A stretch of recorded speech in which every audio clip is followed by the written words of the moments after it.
And the Iowa State Cyclones opened their season up at home today, hosting the North Dakota Fighting Hawks. Local 5 sports director Reyna Garcia has the highlights and reactions from Ames.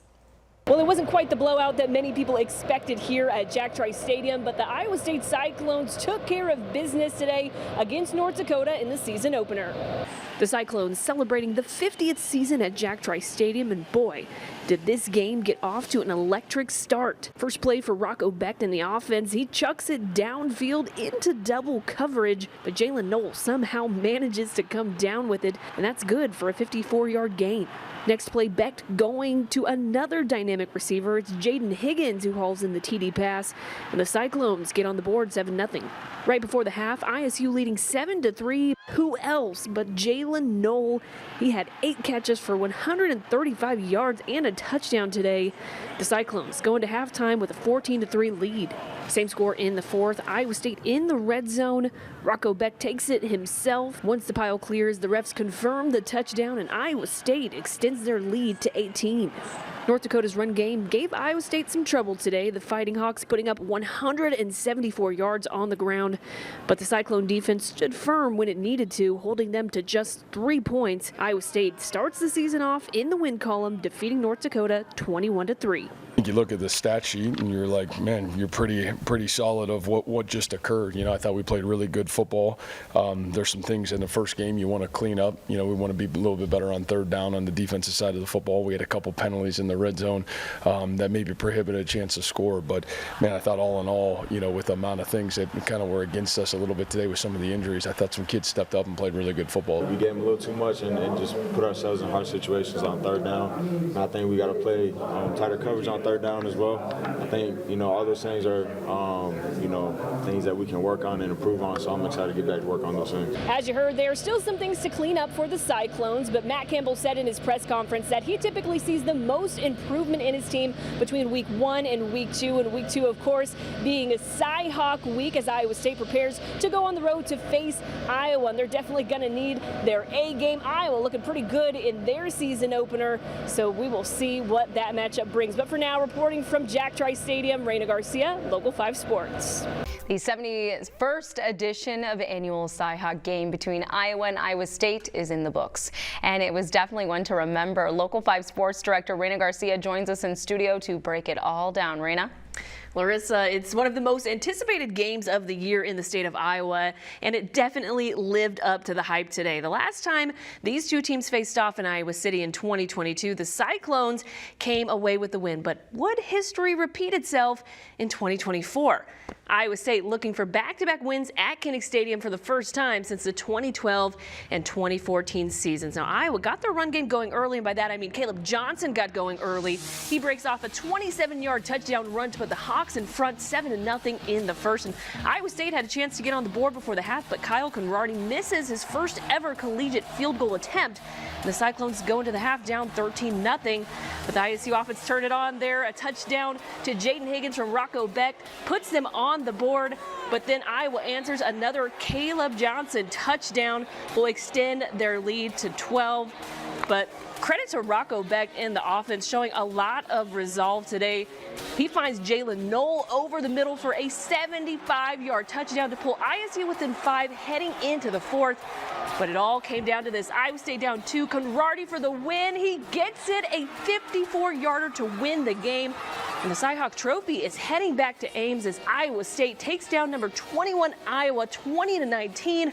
Let's send it out to Local 5's Jake Brennan in Iowa City for more on all of the post-game reactions from both teams. I've got to be transparent. I had almost all of my post-game recap written down at halftime. I thought Iowa was going to cruise to their 9th win in the last 11 over Iowa State, but you can throw all of that out the window. The true story is Iowa State's comeback, a 42-yard drive in 27 seconds to set up redshirt freshman Kyle Conradi from 54 out. Conradi had already missed his first ever attempt in the first half, but he was ready for the moment.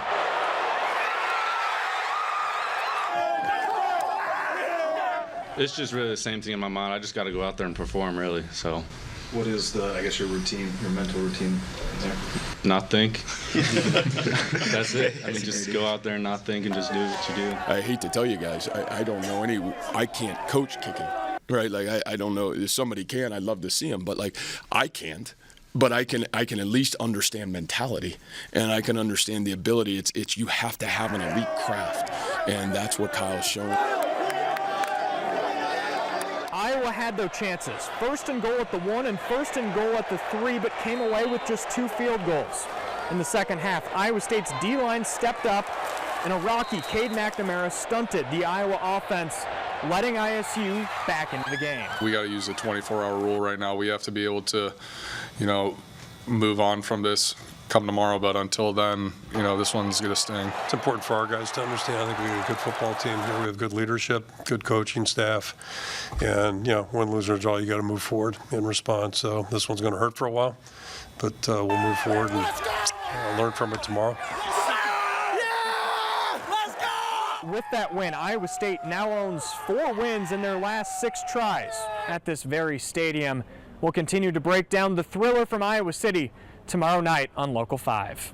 From Kinnick Stadium, Jake Brand, Local 5 Sports.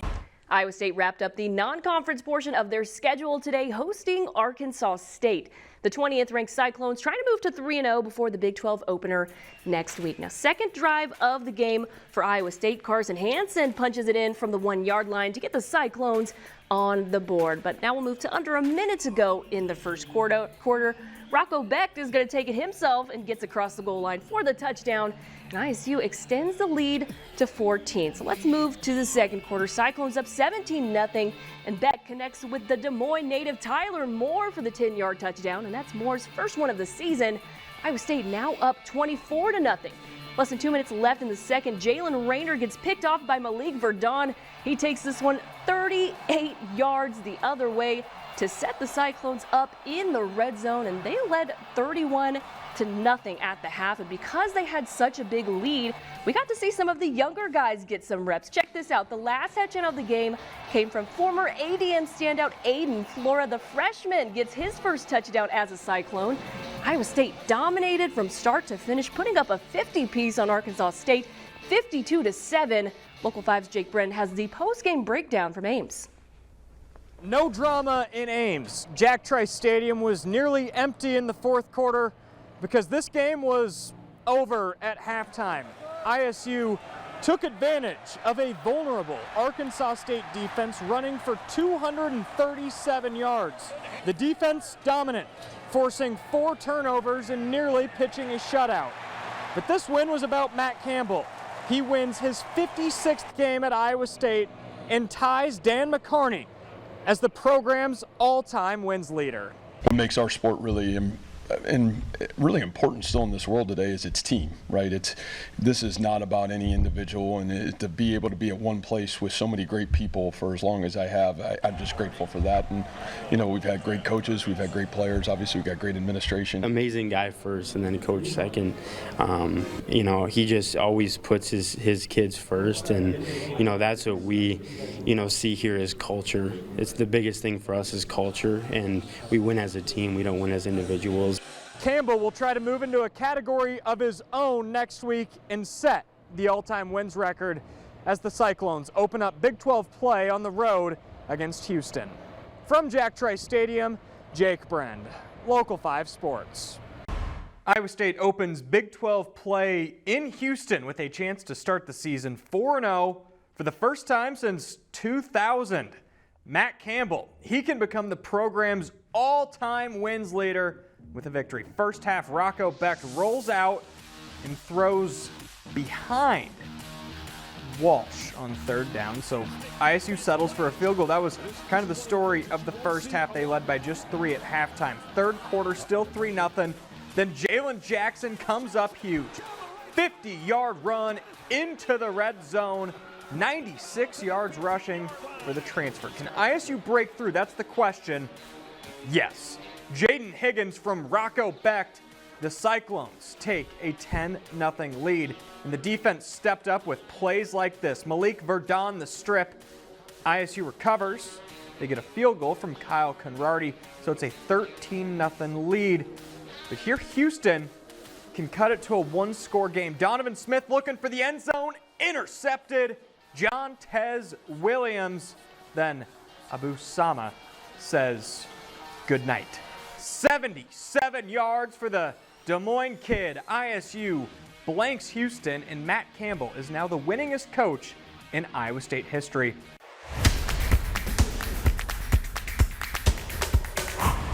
Iowa State hasn't started a season 5-0 since 1980. They could do it against Baylor tonight at home. A whiteout in Ames had the crowd on fire, but Baylor flipped the momentum quick. Sawyer Robertson makes a play on third down, flipping to Josh Cameron for the 4-yard score. It's 7-0 Baylor. ISU then gets a field goal. Baylor drives again. Robertson to Michael Trigg. 14-3. Bears take the lead. ISU down 8 now. And a patient Rocco Becht in the red zone finds Ben Bramer at the goal line. The first touchdown of the year for the tight end cuts the lead to 14-12. Then the special teams steps up, like it has for most of the year. Miles Mendezoon, the linebacker with the block.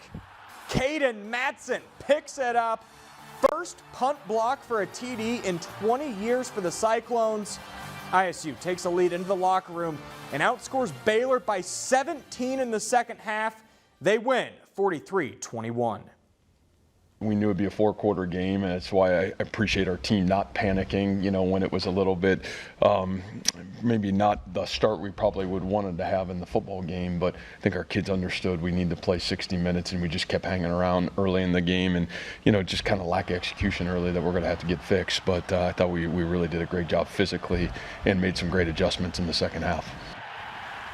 Iowa State is 2-0 in the Big 12 and 5-0 overall for the first time in 44 years. And tonight, Iowa State traveled to Morgantown to take on the West Virginia Mountaineers. The Cyclones looking to stay undefeated and pick up their 6th win of the season. The Mountaineers running the ball well out of the gate, and they strike first with an 8-yard touchdown by Jaheim White, and it's 7-0 West Virginia. We'll move to the second quarter now. ISU still trailing until Rocco Becht hits Jalen Knoll for a 60-yard touchdown pass, and the Cyclones tie the game up at 7. 2:43 left before the half. ISU just outside the 10-yard line, and it's Carson Hansen who barrels his way through for the score to give Iowa State the lead heading into the break. And how about this? Cyclones with a 14-10 lead. It's Des Moines native Jamison Patton who picks off Garrett Green. And ISU is able to go down the field and cap off the 65-yard drive with another touchdown from Hansen. He had 3 on the night. And the Cyclones get the road win over West Virginia 28-16 and remain undefeated at 6-0. Iowa State has only started a season 7-0 once in all of history. That was 1938. Can they do it tonight? A blackout at home against UCF. The Knights scored first again, so Iowa State down early, and here comes Carson Hansen. 57 yards, dives in, tied at 7. Next possession, Hansen again, patience. This time, scores from 5 out. ISU takes a 14-7 lead. UCF ties the game, and then things go bad for Iowa State. Rocco Becht is picked off by Brandon Adams. 63-yard pick six to the house. UCF takes a 21-14 halftime lead. A lot happens in the second half. ISU gets the ball down 8, under 2 minutes to go. No timeouts. Rocco Becht leads them down the field. QB sneak. Iowa State takes the lead. They get the 2-point conversion. 38-35. UCF still gets the ball back. Under 30 seconds to go. Ja'Curry Brown drops back, and he is intercepted by Jontez Williams. Iowa State pulls out a miracle. Here's Matt Campbell on the emotional win. Boy, you love this team in January, and you can say, boy, you really like this team in spring ball. But I think the reality of it is who they have grown to become in the offseason and as a football team. The leadership, the resolve, I think it just showcased itself. I don't think there's a whole lot of words that probably can put just what happened again into play, but it's a credit to our kids believing and, executing in critical moments. And sometimes the game doesn't go the way you want it to, and certainly didn't tonight again. But I thought our ability to have resolve and just kind of hang in there. It was far from Rocco Beck's best game, but man, Iowa State pulls out an instant classic. Well, Iowa State was looking to extend their undefeated streak this afternoon against Texas Tech, and Local 5 Sports Director Raina Garcia has your recap from Ames.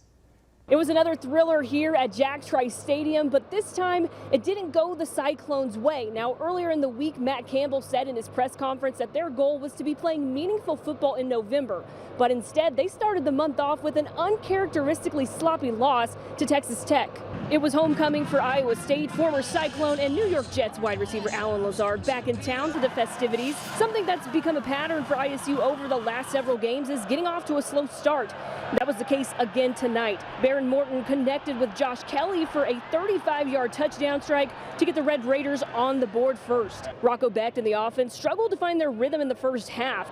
They settled for a pair of field goals, and it looked like they were going to go into halftime trailing by 4. But a timely interception by Miles Purchase gave the offense a chance to take the lead with 34 seconds left.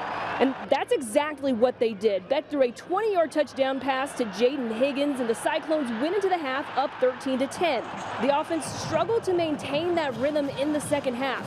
Penalties and turnovers derailed some promising drives and kept Texas Tech in the game. And they had some missed opportunities that would come back to haunt them. Kyle Conrady missed a 51-yarder with just over 5 minutes to go. But a crucial stop by the defense once again gave the offense a chance to take the lead. And they delivered yet again. Rocco Becht found Carson Brown for a 44-yard touchdown to regain the lead. A failed 2-point conversion only put them up by 5. The Texas Tech offense proceeded to march down the field for a 71-yard touchdown drive, putting them back in front by 1 with just 20 seconds left.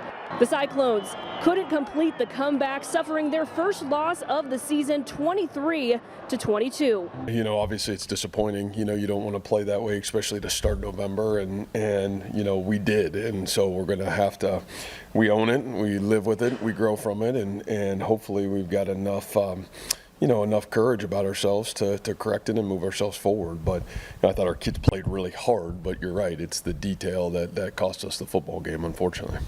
Now, the good news is for the Cyclones that thanks to Kansas State's loss to Houston tonight, they'll remain in second in the Big 12 standings, so their Big 12 championship hopes are still very much alive. But over the next 4 games, their margin for error just got even smaller, and a win against Kansas next week is imperative. Reporting from Ames, Raina Garcia, Local 5 Sports. After suffering their first loss of the season last week, Iowa State was looking to right the ship today on the road against Kansas. And with a very tight race in the Big 12, every game from here on out is a must win. The Cyclones playing in Arrowhead Stadium for the first time since 2010. A perfect start for ISU. A 7-play, 99-yard drive capped off by a 27-yard Jalen Knoll touchdown. But Iowa State allows scores on the next 2 possessions and make that 3 as Jalen Daniels hits a wide-open Quentin Skinner for a 24-yard touchdown to make it 21-10 KU. Iowa State has to settle for a field goal, then Daniels gets one on the ground. 4 straight touchdown drives gives Kansas a 31-13 halftime lead. Moving to the fourth quarter, Rocco Becht dumps it off to Jalen Jackson, and Jackson finds his way into the end zone, cutting the lead to 10 with 11 minutes left. Now the Cyclones get the ball back with a chance to make it a 1-score game, but Becht is picked off. Mello Dotson takes this one to the house, and Iowa State falls to Kansas 45-36. That's back-to-back losses now for the Cyclones. Local 5's Jake Brin has more from Kansas City on what went wrong. When Iowa State started the season 7-0, Cyclone fans started planning a trip down Interstate 35 to the Big 12 championship in Dallas. Those title hopes took a big hit on a much shorter trip down I-35. The Cyclones lose their second game in a row. It's another night where Matt Campbell and the players told us post-game that the team fell short in the margins. The Cyclone defense was gashed, allowing 5 straight scoring drives in the first half. That included 5 plays of 20-plus yards and nearly 11 yards per play by the Jayhawks. The offense missed on a prime red zone opportunity, turned the ball over, and just didn't go stride for stride with the Jayhawks. All in all, the performance in the margins was abysmal at Arrowhead. Man, that's on myself and our coaching staff. Like, detail and precision is coaching, and so, you know, we got to hold ourselves accountable, and then we got to continue to help these guys, you know, get through, man, the right where we're at right now. It is unacceptable what we did today, so we got to have, you know, the humility to look at our mistakes, look at the weaknesses of ourselves individually, collectively, and just go back to work. You got to be better preparing in the weight room, in the film room, and on the field. So we just got to, you know, tweak a couple things here and there, but we're so close. Iowa State's Big 12 title chances are technically still alive, but the Cyclones would need a lot of help to even get to that point. After the game, the team was pretty clear that their focus really isn't on that goal anymore. It's on Cincinnati. The Cyclones will try to bounce back next week in Ames against the Bearcats. From Arrowhead Stadium, Jake Brand, Local 5 Sports. After a 2-game losing streak, the Cyclones are back in the win column with a win over Cincinnati. This game followed the script of pretty much all of Iowa State's Big 12 wins so far. A slow start, overcome by a pretty dominant second half. The game was tied 10-10 at halftime, and the Cyclones had just 114 total yards of offense. ISU then outscored the Bearcats 24-7 in the second half to move to 8-2. We got back to playing team football. The team. Man, we got off the field on third down. Our special teams was great. They served the offense. And then when the offense needed to be its best late in the third and fourth quarter, because we didn't, abandon the running game. We just kept pounding the football. Man, we were able to be our best. And it was really fun to watch that group and really watch our football team start to come back and play Iowa State football. It was great. At 8-2, Iowa State is still in the thick of the Big 12 race. They need to win out and get some help around the conference. As for the defense, it is no secret that they had their worst performance of the season against Kansas last week. The Cyclones respond by holding Cincy below 20 points and also forced a timely turnover in the third quarter. It was far from a perfect outing, but a massive turnaround in just 7 days. It's huge. We had to bounce back from 2 losses, but I feel like this is something that was good for us to get us back on track and really focus on the next week. Put this behind us after tonight. I don't think any of us kind of panicked. We evaluated the film because there was still some good stuff, and then we brought it back. And I think there was a great sense of urgency by our leadership on that side of the ball. Like, that's not who we want to be, and that's not the standard that we want to be about. But I really thought our kids responded well. I thought Coach Aycock did a great job as well. And just like that, Iowa State climbs back to number 1 in scoring defense in the Big 12. Colorado and BYU both lost today, meaning Iowa State now has a path back to the Big 12 championship. All they have to do is finish 2-0. Playing at Utah, debuting these new script helmet uniforms, Cyclones up 7-3 early, then disaster strikes. Rocco Becht is picked off by Lander Barton, and then he gets going. He takes it a long way back to the house for a pick 6, and Utah takes the lead. Third quarter, Becht, QB sneak on 4th and goal. That gives ISU an 11-point lead, completely in control until more disaster.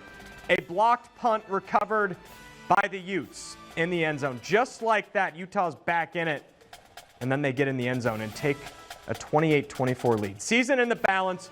A trick play is complete inside the red zone. Iowa State needs a touchdown, and they get it. Carson Hansen, they take the lead, but Utah has a minute left. Cole Becker, a former Iowa State recruit, misses. Somehow, some way, Iowa State survives, and they are 1 win away from Dallas. Well, Iowa State's Big 12 title hopes all came down to tonight's regular season finale against Kansas State. And Local 5 Sports Director Raina Garcia joins us live from Ames to break down tonight's game between the two conference rivals. Larissa, as you mentioned, Iowa State needed this win to claim a spot in the Big 12 title game, but there was a lot more on the line than that. The Cyclones were chasing history, trying to set a new program record for wins, but their longtime rival Kansas State didn't make it easy on them.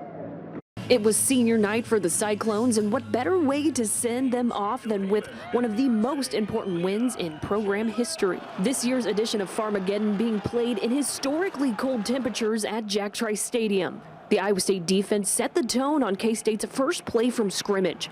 Miles Purchase recovered a fumble at the K-State 27-yard line, giving the offense great field position to start their first drive. Rocco Beck connected with one of his favorite targets, Jaden Higgins, for the 15-yard touchdown to give ISU a 7-0 lead. Kansas State responded with a touchdown later in the first, but the Cyclone defense came up big again in the second quarter, forcing another fumble recovered by Joey Peterson deep in K-State territory. Beck and the offense were able to capitalize on the short field with a touchdown pass to Jalen Knoll to take a 17-7 lead. With that catch, Knoll surpassed 1,000 receiving yards this season, making him and Jaden Higgins the first wide receiver duo in program history with 1,000 receiving yards each in a single season. Iowa State tacked on another touchdown before the half that put them up 24-14. The Wildcats pulled within 3 late in the third quarter after Avery Johnson connected with Garrett Oakley for a 7-yard touchdown. Like clockwork, the Iowa State defense came through once again, getting pressure on Avery Johnson, forcing him to throw it away in the end zone, and is called for intentional grounding and resulted in a safety. Iowa State hangs on to get the win on senior night over Kansas State, reaching a new program record 10 wins in the regular season. Now, Iowa State can't start packing their bags for Arlington just yet. They have to wait for the result of the BYU versus Houston game. If BYU wins, then Iowa State will compete for a Big 12 title against Arizona State next Saturday. But if BYU loses, it'll be Colorado competing against Arizona State instead. Reporting live from Ames, Reina Garcia, Local 5 Sports. Well, the Iowa State Cyclones took the field in Arlington today, facing off against Big 12 newcomer Arizona State for the conference championship game. Our Local 5 Sports team has your full recap from today's game.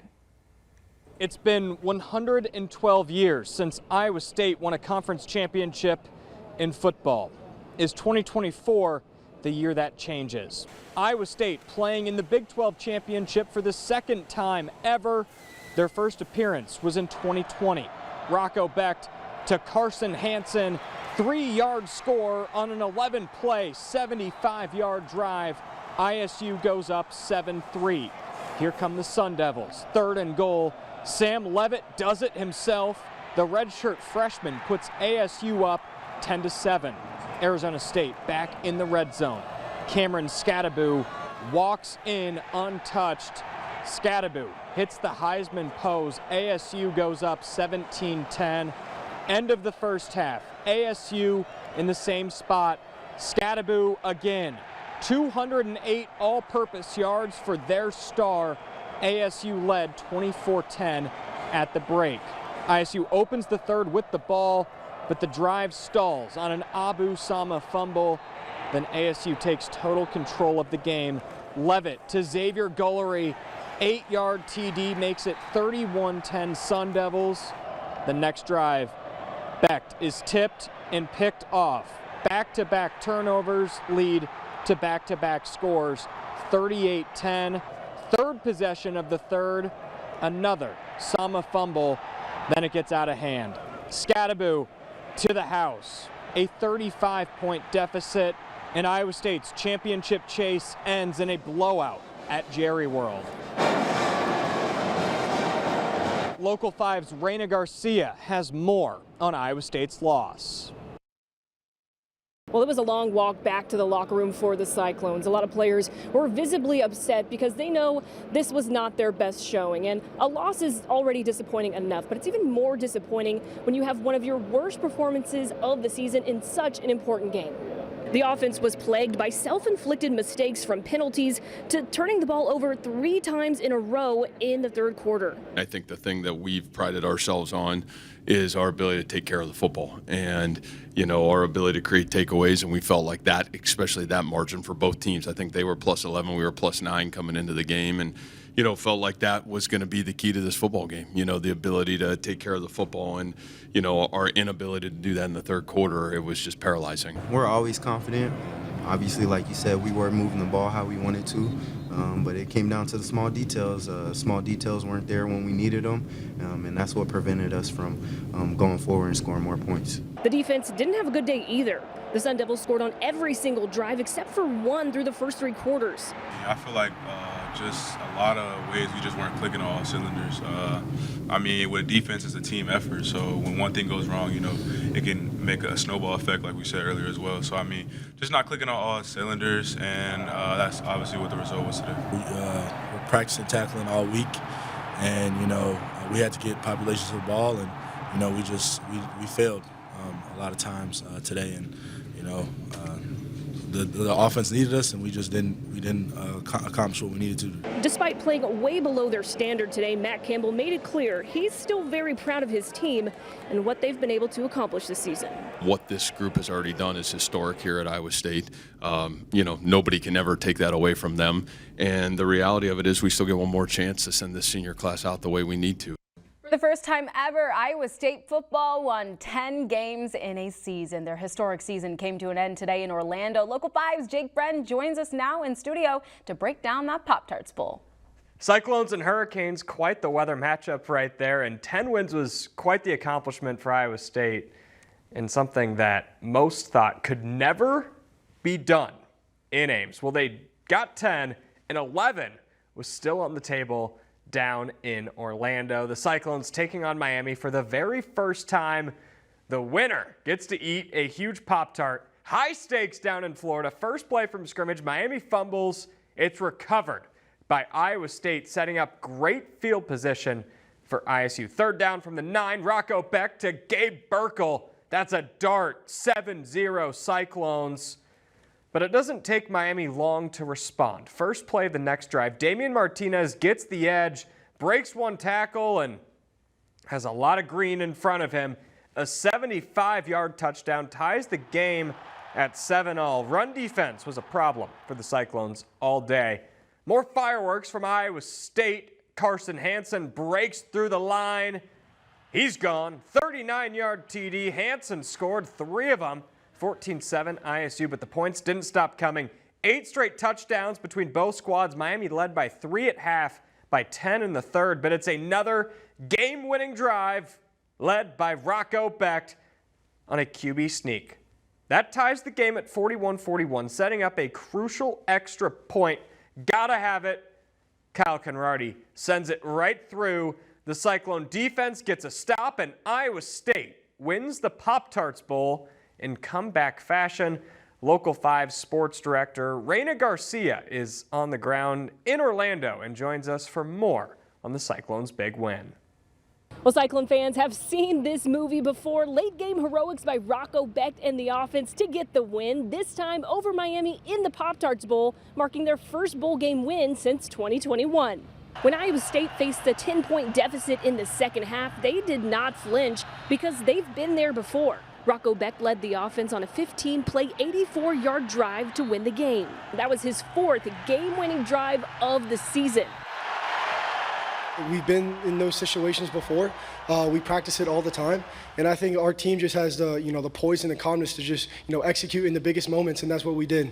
He also threw for 270 yards and 3 touchdowns, so it's no surprise he was named Pop-Tarts Bowl MVP. Even though it wasn't the defense's best day, they got some key stops when they needed them most, including the one that sealed the game. Honestly, we've been through these situations before and really been on the other side of it, right? Texas Tech, we had to take a stand and we didn't. So we had the experiences and we were ready. We believed in everybody. And that's really what gave us success all year, just being a family. Their gritty comeback win perfectly captured what Iowa State has done all season long, and was a fitting end to their best season in program history. In addition to getting the win, one of the highlights for the players was being a part of the unique post-game ceremony where they got to eat one of the edible mascots. And of course, being MVP, Rocco Beck got to choose which flavor. He chose cinnamon roll, and the guys seemed to enjoy that. So it's safe to say that this victory was the sweetest of them all. Reporting from Orlando, Reina Garcia, Local 5 Sports.